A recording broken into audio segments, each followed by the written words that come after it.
जय श्री कृष्णा, राधे राधे। भगवान श्री लक्ष्मी नारायण जी की जय। आज भाद्रपद मास की कृष्ण पक्ष की एकादशी तिथि है और इस एकादशी को अजा एकादशी के नाम से जाना जाता है और कुछ स्थानों पर इसे अजा ग्यारस भी कहते हैं। ये एकादशी सभी प्रकार के सुखों और अश्वमेघ यज्ञ के बराबर फलों को देने वाली मानी जाती है। आज मैं आपको सुना रहा हूँ अजा एकादशी की बड़ी ही दुर्लभ कथा। आज के दिन एकादशी माता और अजा एकादशी की पवित्र कथा को सुनने से मनुष्यों के सभी पाप और संकट कट जाते हैं और मनोकामनाओं की पूर्ति होती है तथा वैकुंठ की प्राप्ति होती है। तो आप सभी लोग बड़ी ही श्रद्धा और प्रसन्नचित मन से इन कथाओं को पूरा अवश्य सुनिएगा। तो आइए भगवान श्री लक्ष्मी नारायण जी के चरणों का ध्यान करते हुए इस पावन कथा को सुनते हैं। अर्जुन ने भगवान श्री कृष्ण जी से कहा, हे पुंडरीकाक्ष, अब आप कृपा करके मुझे भाद्रपद माह के कृष्ण पक्ष की एकादशी के विषय में भी बताइए। इस एकादशी का क्या नाम है तथा इसके व्रत का क्या विधान है? इसका व्रत करने से किस फल की प्राप्ति होती है? तब भगवान श्री कृष्ण जी ने कहा, हे कुंती पुत्र, भाद्रपद माह के कृष्ण पक्ष की एकादशी को अजा एकादशी कहते हैं। इसका व्रत करने से सभी पाप नष्ट हो जाते हैं। जो मनुष्य इस दिन श्रद्धापूर्वक भगवान का पूजन करते हैं उनके सभी पाप नष्ट हो जाते हैं। इस लोक और परलोक में मदद करने वाली इस एकादशी व्रत के समान संसार में दूसरा कोई व्रत नहीं है। अब ध्यानपूर्वक इस एकादशी का महात्म्य श्रवण करो। पौराणिक काल में भगवान श्री राम के वंश में अयोध्या नगरी में एक चक्रवर्ती राजा हरिश्चंद्र नाम के एक राजा हुए थे। राजा अपनी सत्यनिष्ठा और ईमानदारी के लिए प्रसिद्ध थे। एक बार देवताओं ने इनकी परीक्षा लेने की योजना बनाई। राजा ने स्वप्न में देखा कि ऋषि विश्वामित्र को उन्होंने अपना राजपाट दान कर दिया है। सुबह विश्वामित्र वास्तव में उनके द्वार पर आकर कहने लगे, तुमने स्वप्न में मुझे अपना राज्य दान कर दिया है। राजा ने सत्यनिष्ठ व्रत का पालन करते हुए संपूर्ण राज्य विश्वामित्र को सौंप दिया। दान के लिए दक्षिणा चुकाने हेतु राजा हरिश्चंद्र को पूर्व जन्म के कर्म फल के कारण पत्नी, बेटा एवं खुद को बेचना पड़ा। हरिश्चंद्र को एक डोम ने खरीद लिया जो शमशान भूमि में लोगों के दाह संस्कार का काम करवाता था। स्वयं वह एक चांडाल का दास बन गया। उसने उस चांडाल के यहाँ कफन लेने का काम किया, किंतु उसने इस आपत्ति के काम में भी सत्य का साथ नहीं छोड़ा। अब इसी प्रकार उसे कई वर्ष बीत गए तो उसे अपने इस नीच कर्म पर बड़ा दुख हुआ और वह इससे मुक्त होने का उपाय खोजने लगा। वह सदैव इसी चिंता में लगा रहने लगा कि अब मैं क्या करूं, किस प्रकार इस नीच कर्म से मुक्ति पाऊं। एक बार की बात है, वह इसी चिंता में बैठा था कि गौतम ऋषि उसके पास पहुँचे। हरिश्चंद्र ने उन्हें प्रणाम किया और अपनी दुख भरी कथा सुनाने लगा। राजा हरिश्चंद्र की दुख भरी कथा सुनकर महर्षि गौतम भी अत्यंत दुखी हुए और उन्होंने राजा से कहा, हे राजन, भादों के कृष्ण पक्ष की एकादशी का नाम अजा है। तुम इस एकादशी का विधान पूर्वक व्रत करो तथा रात्रि को जागरण करो। इससे तुम्हारे सभी पाप नष्ट हो जाएंगे। महर्षि गौतम इतना कह आलोप हो गए। अजा नाम की एकादशी आने पर राजा हरिश्चंद्र ने महर्षि के कहे अनुसार विधान पूर्वक उपवास तथा रात्रि जागरण किया। इस व्रत के प्रभाव से राजा के सभी पाप नष्ट हो गए। उस समय स्वर्ग में नगाड़े बजने लगे तथा पुष्पों की वर्षा होने लगी। उसने अपने सामने ब्रह्मा, विष्णु, महेश तथा देवेंद्र आदि देवताओं को खड़ा पाया। उसने अपने मृतक पुत्र को जीवित तथा अपनी पत्नी को राजसी वस्त्र तथा आभूषण से परिपूर्ण देखा। व्रत के प्रभाव से राजा को पुनः अपने राज्य की प्राप्ति हुई। वास्तव में एक ऋषि ने राजा की परीक्षा लेने के लिए ही ये सब माया रची थी, परंतु अजा एकादशी के व्रत के प्रभाव से ऋषि द्वारा रची गई सारी माया समाप्त हो गई और अंत समय में हरिश्चंद्र अपने परिवार सहित स्वर्गलोक को गया। हे राजन, ये सब अजा एकादशी के व्रत का प्रभाव था। जो मनुष्य इस उपवास को विधान पूर्वक करते हैं तथा रात्रि जागरण करते हैं उनके सभी पाप नष्ट हो जाते हैं और अंत में स्वर्ग को प्राप्त करते हैं। इस एकादशी व्रत की कथा के श्रवण मात्र से ही अश्वमेघ यज्ञ के फल की प्राप्ति होती है। इस कथा का सार है कि मनुष्य को भगवान के प्रति पूर्ण श्रद्धा रखनी चाहिए। जटिल परिस्थितियों में भी जो मनुष्य सत्य का मार्ग नहीं छोड़ते वे अंत में स्वर्ग को जाते हैं। इसके बाद श्री कृष्ण जी कहते हैं, हे अर्जुन, अब मैं तुम्हें इस एकादशी के व्रत का विधान सुनाता हूँ, इसे ध्यान पूर्वक सुनो। स्कंद पुराण के अनुसार भगवान विष्णु का पूजन, व्रत और उपवास रखकर तिल का दान और तुलसी पूजा का विशेष महत्व है। एकादशी के दिन ब्रह्म मुहूर्त में उठकर स्नान आदि से निवृत्त होकर स्वच्छ वस्त्र धारण करके श्री विष्णु का ध्यान करना चाहिए। तत्पश्चात व्रत का संकल्प लें। फिर घर के मंदिर में एक चौकी पर लाल कपड़ा बिछाएं और भगवान विष्णु की प्रतिमा स्थापित करें। एक लोटे में गंगा जल लेकर उसमें तिल, रोली और अक्षत मिलाएं। अब इस लोटे से जल की कुछ बूंदें लेकर चारों ओर छिड़कें। फिर इसी लोटे से घट स्थापना करें।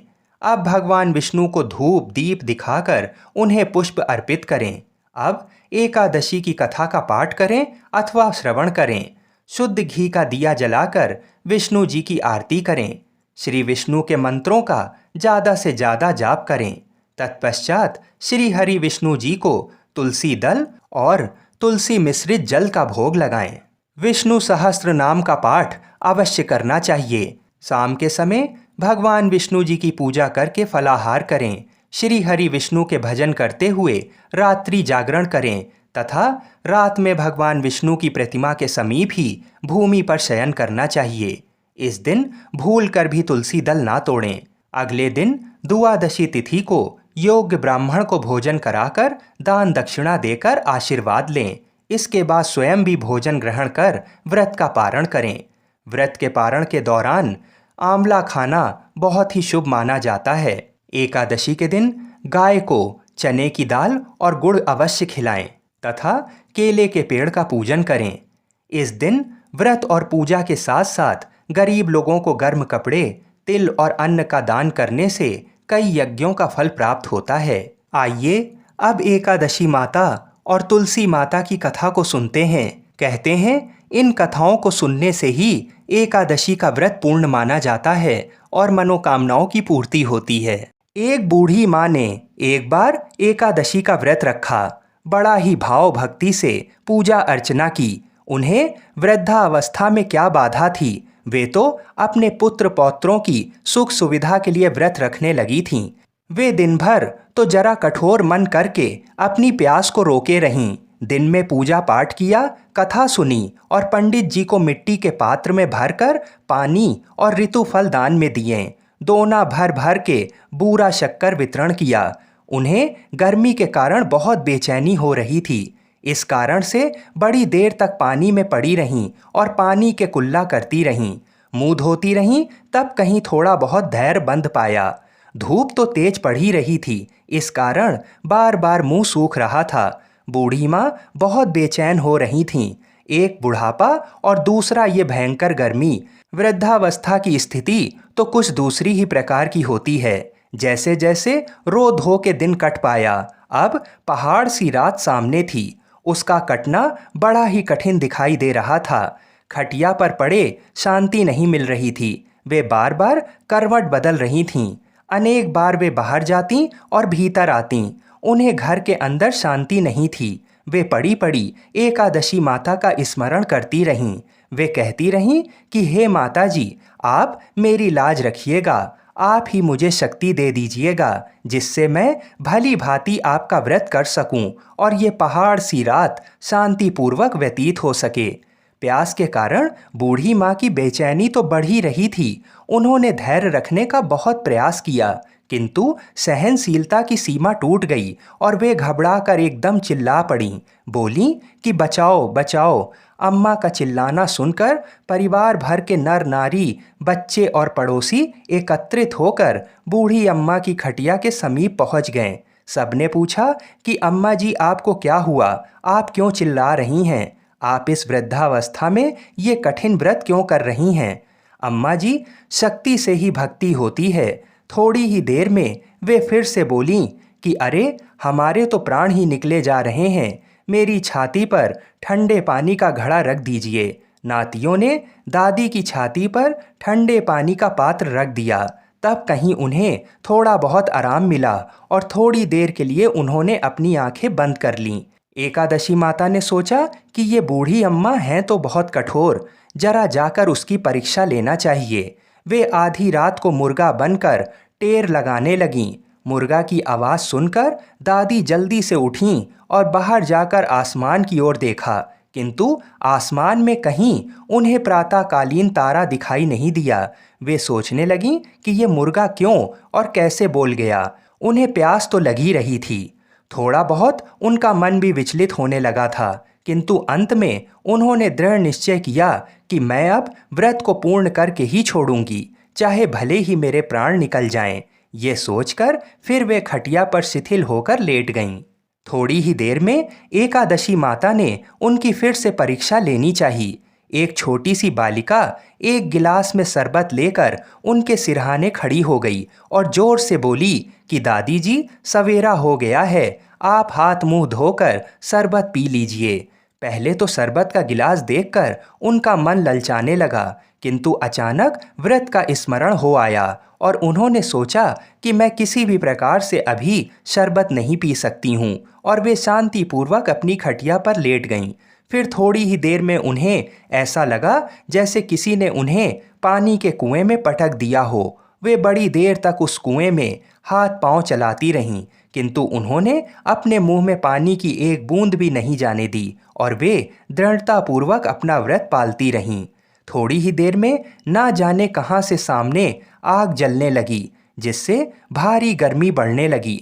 प्यास के कारण प्राण निकलने लगे, किंतु बूढ़ी अम्मा का कुछ भी नहीं बिगाड़ पाया। वे जहाँ की तहाँ मुस्कुराती हुई सी बैठी रहीं। थोड़ी ही देर में बाहर प्रकाश दिखाई देने लगा। ऐसा लगा कि जैसे सवेरा हो गया हो। बूढ़ी अम्मा ने जब बाहर निकल कर देखा तो समझ गईं कि अभी सवेरा होने में 3-4 घंटे की देरी है। ये जानकर वे शांतिपूर्वक इधर उधर घूमने फिरने लगीं। एकादशी माता ये बात अच्छी तरह से समझ गईं कि ये बूढ़ी अम्मा किसी भी प्रकार से अपने व्रत से नहीं टल सकती हैं। वे उनके सत्य व्रत को अच्छी तरह से समझ गईं। सवेरा होते ही बूढ़ी माता ने स्नान किया, भगवान का पूजन पाठ किया, एकादशी माता की कथा सुनी, ब्राह्मणों को दक्षिणा देकर भोजन कराया। तब कहीं उन्होंने जल ग्रहण किया। कन्याओं को भोजन कराने के बाद अम्मा ने स्वयं भोजन किया। उस श्रेष्ठ व्रत के प्रताप से बूढ़ी अम्मा की आयु में वृद्धि हो गई। उनका घर परिवार हरा भरा हो गया। घर में अब उनके कोई अभाव नहीं रहा। वे हर तरह के सुख साधनों से संपन्न हो गईं। नाती नातिनों से उनका घर भर गया और वे उसी दिन से 12 महीने की एकादशी का व्रत करने लगीं। एकादशी माता के व्रत के प्रताप से इस संसार में हर प्रकार के सुख भोग कर अंत में वैकुंठ धाम को चली गईं। जैसे एकादशी माता ने बूढ़ी माता और उनके परिवार को हरा भरा किया, ऐसे ही एकादशी माता हम सभी की मनोकामनाओं को पूर्ण करें। बोलिए श्री लक्ष्मी नारायण भगवान की जय। एक बार की बात है, यशोदा माता प्रभु श्री कृष्ण जी की शैतानियों से तंग आ गईं और छड़ी लेकर भगवान श्री कृष्ण जी की ओर दौड़ीं। जब प्रभु ने अपनी मैया को क्रोध में देखा तो वह अपने बचाव करने के लिए भागने लगे। भागते भागते श्री कृष्ण जी एक कुम्हार के पास पहुँचे। कुम्हार तो अपने मिट्टी के घड़े बनाने में व्यस्त था, लेकिन जैसे ही कुम्हार ने श्री कृष्ण जी को देखा तो वह बहुत प्रसन्न हुआ। कुम्हार जानता था कि श्री कृष्ण साक्षात परमेश्वर हैं। तब प्रभु ने कुम्हार से कहा कि हे कुम्हार, आज मेरी मैया मुझ पर बहुत क्रोधित हैं। मैया छड़ी लेकर मेरे पीछे पीछे आ रही हैं। आप मुझे कहीं पर छुपा लो। तब कुम्हार ने श्री कृष्ण जी को एक बड़े से मटके के नीचे छिपा दिया। कुछ ही क्षणों में माता यशोदा भी वहाँ पर आ गईं और कुम्हार से पूछने लगीं, क्यों रे कुम्हार, तूने मेरे कन्हैया को कहीं देखा है क्या? कुम्हार ने कह दिया, नहीं माता, मैंने आपके कन्हैया को कहीं नहीं देखा है। श्री कृष्ण जी ये सारी बातें बड़े से घड़े के नीचे छुपकर सुन रहे थे। मैया तो वहाँ से चली गईं। अब प्रभु श्री कृष्ण जी कुम्हार से कहते हैं, हे कुम्हार, यदि मैया चली गई हो तो मुझे इस घड़े से बाहर निकालो। कुम्हार बोला, ऐसा नहीं है प्रभु, पहले मुझे 84 लाख योनियों के बंधन से मुक्त करने का वचन दो। भगवान मुस्कुराए और कहा, ठीक है, मैं तुम्हें 84 लाख योनियों से मुक्त करने का वचन देता हूँ, अब तो तुम मुझे बाहर निकालो। कुम्हार कहने लगा, मुझे अकेले नहीं प्रभु जी, मेरे परिवार के सभी लोगों को भी 84 लाख योनियों के बंधन से मुक्त करने का वचन दो, तो मैं आपको इस घड़े से बाहर निकालूंगा। प्रभु जी कहते हैं, चलो ठीक है, उनको भी 84 लाख योनियों के बंधन से मुक्त होने का मैं वचन देता हूँ, अब तो तुम मुझे घड़े से बाहर निकालो। अब कुम्हार कहता है, बस प्रभु जी, एक विनती और है, उसे भी पूरा करने का वचन दे दो तो मैं आपको घड़े से बाहर निकाल दूंगा। भगवान बोले, वो भी बता दो, क्या कहना चाहते हो। कुम्हार कहने लगा, प्रभु, जिस घड़े के नीचे आप छुपे हो उसकी मिट्टी मेरे बैलों के ऊपर लाद के लाई गई है, मेरे इन बैलों को भी 84 के बंधन से मुक्त करने का वचन दो। भगवान ने कुम्हार के प्रेम पर प्रसन्न होकर उन बैलों को भी 84 के बंधन से मुक्त होने का वचन दिया। प्रभु बोले, अब तो तुम्हारी सब इच्छा पूरी हो गई है, अब तो तुम मुझे घड़े से बाहर निकाल दो। अब कुम्हार कहता है, अभी नहीं भगवान, बस एक अंतिम इच्छा और है, उसे भी पूरा कर दीजिए, और वह ये है, जो भी प्राणी हम दोनों के बीच के इस संवाद को सुनेगा उसे भी आप 84 लाख योनियों के बंधन से मुक्त करोगे। बस ये वचन दे दो तो मैं आपको इस घड़े से बाहर निकाल दूंगा। कुम्हार की प्रेम भरी बातों को सुनकर प्रभु श्री कृष्ण जी बहुत खुश हुए और कुम्हार की इस इच्छा को भी पूरा करने का वचन दिया। फिर कुम्हार ने बाल श्री कृष्ण जी को घड़े से बाहर निकाल दिया, उनके चरणों में साष्टांग प्रणाम किया, प्रभु जी के चरण धोए और चरणामृत को पिया, अपनी पूरी झोपड़ी में चरणामृत का छिड़काव किया और प्रभु जी को गले लगाकर इतना रोया कि प्रभु में ही विलीन हो गया। जो बाल श्री कृष्ण जी 7 कोस लंबे चौड़े गोवर्धन पर्वत को अपनी एक उंगली से उठा सकते हैं, तो क्या वे एक घड़े को नहीं उठा सकते थे। लेकिन बिना प्रेम के कोई कितने भी यज्ञ करे, कितना भी दान करे, चाहे कितनी भी भक्ति करे, लेकिन जब तक मन में प्राणी मात्र के लिए प्रेम नहीं होगा, प्रभु श्री कृष्ण जी मिल नहीं सकते। बोलिए श्री राधा कृष्ण भगवान की जय। तुलसी महारानी नमो नमो, हरि की पटरानी नमो नमो। आइए सुनते हैं तुलसी माता की संपूर्ण कथाएं। तुलसी माता को हरि प्रिया भी कहा जाता है। जितना भगवान श्री हरि विष्णु सोने चांदी हीरे मोती और रत्नों से प्रसन्न नहीं होते हैं, उतना सिर्फ तुलसा दल से प्रसन्न हो जाते हैं। सच्ची श्रद्धा भाव से तुलसा दल भगवान विष्णु को अर्पित करने से मनुष्य के सभी संकट कट जाते हैं और मनोकामनाओं की पूर्ति होती है।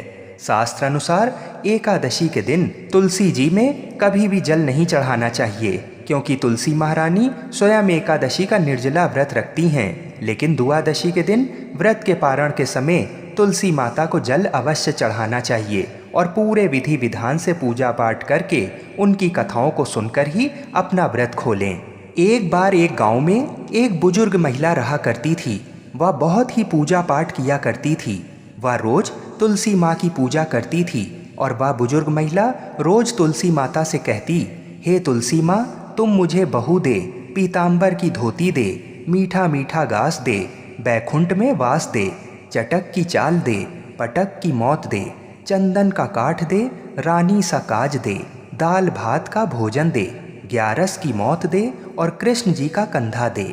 वह बुजुर्ग महिला हर महीने में तुलसी माता की रोज पूजा करती और उनके बिरले को रोज सींचती। तुलसी माता बुजुर्ग महिला की बात सुनकर धीरे धीरे सूखने लगीं। तभी भगवान श्री कृष्ण जी ने देखा कि तुलसी माता सूख रही हैं और तभी एक दिन भगवान श्री कृष्ण तुलसी माता जी के पास प्रकट हुए और भगवान श्री कृष्ण जी ने तुलसी माता से पूछा, तुम क्यों सूख रही हो? सभी महिलाएं तुम्हारी पूजा करती हैं और तुमको रोज सींचती हैं, लेकिन फिर भी तुम सूखती जा रही हो, इसका कारण क्या है? जिसके बाद तुलसी माता ने भगवान श्री कृष्ण जी से कहा कि हे प्रभु, एक बुजुर्ग महिला मेरे पास रोज आती है और रोज एक ही बात बोलती है, हे तुलसी माता, सबकी दाता, मैं तेरा बिरला सींचती हूँ, तुम मुझे बहू दे, पीताम्बर की धोती दे, मीठा मीठा गास दे, बैकुंठ में वास दे, चटक की चाल दे, पटक की मौत दे, चंदन का काठ दे, रानी सा राज दे, दाल भात का भोजन दे, 11 की मौत दे और कृष्ण जी का कंधा दे। मैं उस बुजुर्ग महिला की सारी मनोकामनाएं पूरी कर सकती हूँ, लेकिन उसकी एक मनोकामना पूरी नहीं कर सकती। मैं कृष्ण जी का कंधा कहाँ से दूंगी? भगवान श्री कृष्ण जी तुलसी माता की बात सुनकर जोर जोर से हंसने लगे और फिर भगवान श्री कृष्ण जी ने तुलसी माता जी से कहा कि तुम चिंता मत करो, जब वह बुजुर्ग महिला की मृत्यु होगी तब मौके पर मैं और आप ही कंधा दे देंगे। आप सुबह जब वह पूजा करने आए तब कह देना कि सब कुछ तुम्हें मिल जाएगा। कुछ दिनों बाद वह वृद्ध महिला ठोकर खाकर रास्ते में गिरकर मर गई।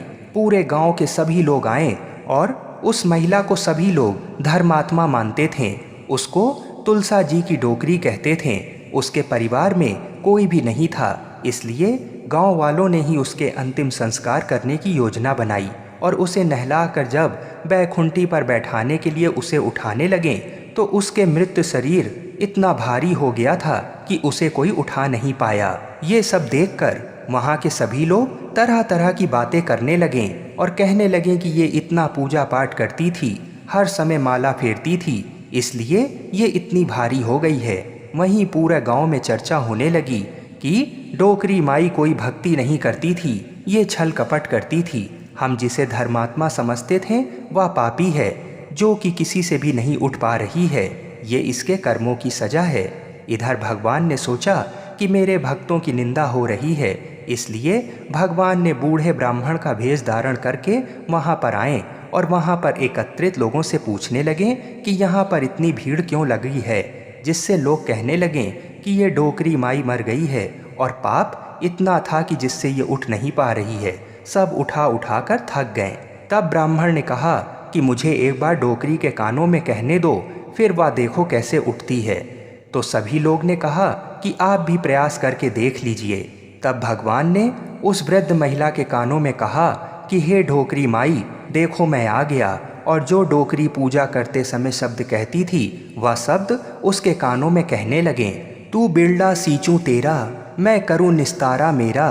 डोकरी माई बहू ले, बेटी ले, पोता ले, लड्डू ले, पीतांबर की धोती ले, गहना ले, घी का घड़ा ले, मीठा मीठा खीर और पूड़ी ले, दाल भात का भोजन ले, धन दौलत ले, बेटा पोता को काम ले, तुलसी को पता ले, मुंह में गंगा जल ले, 11 को दिन ले, चंदन को दाग ले, श्री कृष्ण जी का कंधा ले। इतना सुनते ही डोकरी हल्की हो गई। भगवान ने बोला आओ और उसको उठाओ। भगवान ने हाथ लगाया और डोकरी उठ गई। सबको बड़ा ही आश्चर्य हुआ। उसे खूब धूमधाम से ले जाया गया। भगवान उसे अपने कंधे पर ले गए। पूरे गांव में इसकी चर्चा होने लगी, जिससे उसको मुक्ति मिल गई और वह बैकुंठ में चली गई। सभी लोग देखते रह गए। सभी लोगों ने देखा कि शमशान घाट तक तो ब्राह्मण साथ ही आया था, लेकिन अब वह दिखाई नहीं दे रहा है। इससे लोगों को समझ में आ गया कि वह कोई और नहीं, स्वयं भगवान ही बूढ़े ब्राह्मण के रूप में आए थे। बोलिए श्री राधा कृष्ण भगवान की जय। बोलिए श्री तुलसी शालिग्राम जी की जय। आइए अब तुलसी माता की दूसरी कथा को सुनते हैं। इस कथा को सुनने से एकादशी के व्रत का संपूर्ण फल मिल जाता है। तो आइए प्रसन्न चित्त मन से इस कथा को सुनते हैं। सावर्णी मुनि की पुत्री तुलसी अपूर्व सुंदरी थीं। उनकी इच्छा थी कि उनका विवाह भगवान नारायण के साथ हो। इसके लिए उन्होंने नारायण पर्वत की घाटी में स्थित बद्री वन में घोर तपस्या की। दीर्घ काल तक तपस्या के उपरांत ब्रह्मा जी ने प्रसन्न होकर दर्शन दिया और वर मांगने को कहा। तुलसी जी ने कहा, सृष्टिकर्ता ब्रह्मदेव, आप अंतर्यामी हैं, सबके मन की बात जानते हैं, फिर भी मैं अपनी इच्छा आपसे बताती हूँ। मैं चाहती हूँ कि भगवान श्री नारायण मुझे पति रूप में मिलें। ब्रह्मा जी ने कहा, तुम्हारा अभीष्ट तुम्हें अवश्य मिलेगा। अपने पूर्व जन्म में किसी अपराध के कारण तुम्हें श्राप मिला है। इसी प्रकार भगवान श्री नारायण के एक पार्षद को भी दानव कुल में जन्म लेने का श्राप मिला है। दानव कुल में जन्म लेने के बाद भी उसमें नारायण का अंश विद्यमान रहेगा। इसलिए इस जन्म में पूर्व जन्म के पाप के शमन के लिए संपूर्ण नारायण तो नहीं मिलेंगे, लेकिन नारायण के अंश से युक्त दानव कुल जन्मे उस शापग्रस्त पार्षद से तुम्हारा विवाह होगा। शाप मुक्त होने पर भगवान श्री नारायण सदा सर्वदा के लिए तुम्हारे पति हो जाएंगे। तुलसी ने ब्रह्मा के इस वर को स्वीकार किया, क्योंकि मानव कुल में जन्म के कारण उस मायावी भोग को तो भोगना ही था। तुलसी बद्री वन में ही रहने लगी। नारायण का वह पार्षद दानव कुल में जलंधर के नाम से पैदा हुआ था। कुछ दिनों बाद वह भ्रमण करता हुआ बद्री वन में आया। यहाँ तुलसी को देखते ही वह उस पर मंत्रमुग्ध हो गया। तुलसी के सामने उसने अपने विवाह का प्रस्ताव रखा। इतने में ही महाब्रह्मा जी आ गए और तुलसी से कहा, तुलसी, जलंधर को देखो, कैसा देवोपम उसका स्वरूप है। दानव कुल में जन्म लेने के बाद भी लगता है जैसे इसके शरीर में नारायण का वास हो। तुम प्रस्ताव को सहर्ष स्वीकार कर लो। तुलसी को भी लगा कि उसकी तपस्या पूर्ण हुई, उसे इच्छित फल मिला है। जलंधर के साथ उसका गंधर्व विवाह हो गया और वह जलंधर के साथ उसके महल में पत्नी बनकर आ गई। जलंधर ने अपनी परम सुंदरी सती साध्वी पत्नी तुलसी के साथ बहुत दिनों तक राज्य किया। उसने अपने राज्य का इतना विस्तार किया कि देवलोक तक उसके अधिकार में आ गया। स्वर्ग का सुख भोगने वाले देवताओं की दशा भिखारियों जैसी हो गई। जलंधर किसी को कष्ट नहीं देता था, पर अधिकार और राज्य छिन जाने से सारे देवता मिलकर ब्रह्मा, विष्णु और शिव जी की सभा में गए तथा अपनी विपत्ति सुनाई। ब्रह्मा जी ने कहा, तुलसी परम साध्वी हैं, उसका विवाह जलंधर से मैंने ही कराया था। जलंधर को तब तक नहीं हराया या मारा जा सकता जब तक तुलसी को ना छला जाए। विष्णु जी ने कहा, जलंधर पूर्व जन्म में मेरा पार्षद था। श्राप के कारण उसे दैत्य कुल में जन्म लेना पड़ा। इस जन्म में भी मेरा अंश उसमें व्याप्त है। साथ ही तुलसी के पतिव्रत धर्म से वह अजय है। फिर देवताओं की सहमति से भगवान शिव ने जलंधर के पास संदेश भेजा कि या तो वह देवताओं को राज्य लौटा दे या फिर उनसे युद्ध करे। जलंधर शंकर के पास पहुंचा। उसने कहा, देवादिदेव, आपके लिए देवताओं का पक्ष लेना उचित नहीं है। राज्य बढ़ाना हर राजा का कर्तव्य है। मैं किसी को दुखी नहीं कर रहा हूँ। देवताओं से कहिए कि वे मेरी प्रजा बनकर रहे। मैंने आपका कोई भी अपमान नहीं किया है। हमारा आपका युद्ध शोभा नहीं देता है। अगर आप हार गए तो बड़ी लज्जा की बात होगी। मैं हार गया तो आपकी कीर्ति बहुत अधिक नहीं बढ़ेगी। भगवान शंकर फिर हंसने लगे। वे तो सब रहस्य समझते थे। तुलसी और जलंधर के पूर्व जन्म के श्राप की अवधि लगभग पूरी हो चुकी थी। फिर शंकर जी बोले, इसमें कीर्ति और लज्जा की बात नहीं है। तुम देवों को राज्य लौटाकर उन्हें उनके पद पर प्रतिष्ठित होने दो। युद्ध से बचने का यही एक उपाय है। जलंधर ने कहा, मैंने युद्ध के बल से देवलोक जीता है। कोई उसे युद्ध के द्वारा ही वापस ले सकता है। ये मेरा अंतिम उत्तर है। अब मैं जा रहा हूँ। ऐसा कहकर जलंधर चला गया। उसने अपनी पत्नी तुलसी को सारी बातें बताईं और कहा, कर्म भोग सब काल सूत्र में बंधा है। जीवन में हर्ष, शोक, भय, सुख, दुख, मंगल, अमंगल काल के अधीन है। हम तो केवल निमित्त हैं। संभव है भगवान शिव देवों का पक्ष लेकर मुझसे युद्ध करें। तुम चिंता मत करना, तुम्हारा सती तेज मेरी रक्षा करेगा। दूसरे दिन भगवान शंकर के नेतृत्व में देवताओं ने युद्ध छेड़ दिया। जलंधर ने भीषण बाणों की वर्षा कर उनका वेग रोका। उसके प्रहार से देवता डगमगाने लगे। उसने दानवी शक्ति का प्रयोग कर मायावी युद्ध आरंभ किया। युद्ध स्थल पर वह किसी को भी दिखाई नहीं देता था, पर उसके अस्त्र शस्त्र प्रहार कर देवों को घायल कर रहे थे। देवगण अपने अस्त्र चलाएं तो किस पर चलाएं, क्योंकि कोई शत्रु सामने था ही नहीं। कई दिनों तक इस तरह भयंकर युद्ध चला। जलंधर पराजित नहीं हुआ। तब शिव जी ने विष्णु से कहा, विष्णु, कुछ तो उपाय करो, अन्यथा मेरा तो सारा यश मिट्टी में मिल जाएगा। विष्णु जी ने सोचा, बल से तो जलंधर को हराया नहीं जा सकता, इसलिए छल का सहारा लेना ही पड़ेगा।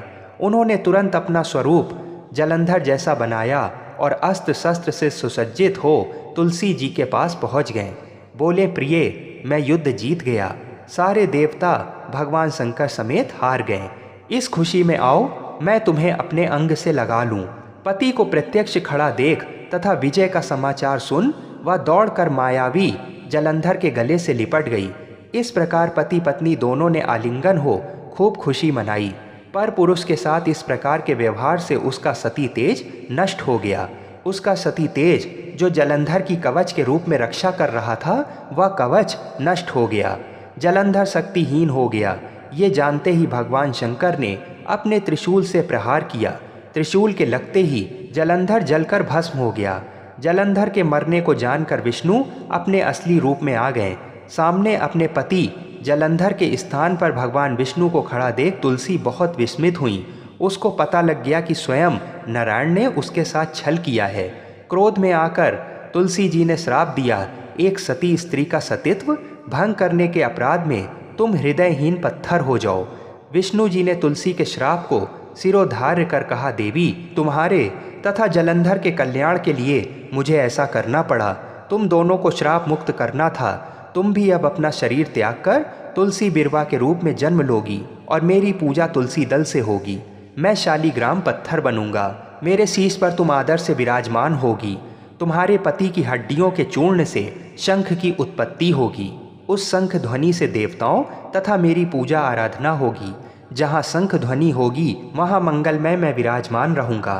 तुमने पूर्व जन्म में बद्री वन में मुझे पाने के लिए बड़ी तपस्या की थी। अब अगले जन्म में मैं नारायण प्रस्तर के रूप में बद्रीनाथ वन में स्थापित होऊंगा और मेरी पूजा अर्चना फल फूल से ना होकर तुम्हारी तुलसी दल से होगी। मेरे शीश पर विराजमान होकर तुम मुझसे भी ऊंचा पद प्राप्त करोगी। बोलिए श्री लक्ष्मी नारायण भगवान की जय। बोलिए श्री तुलसाजी शालीग्राम जी की जय। जय श्री राधे कृष्ण।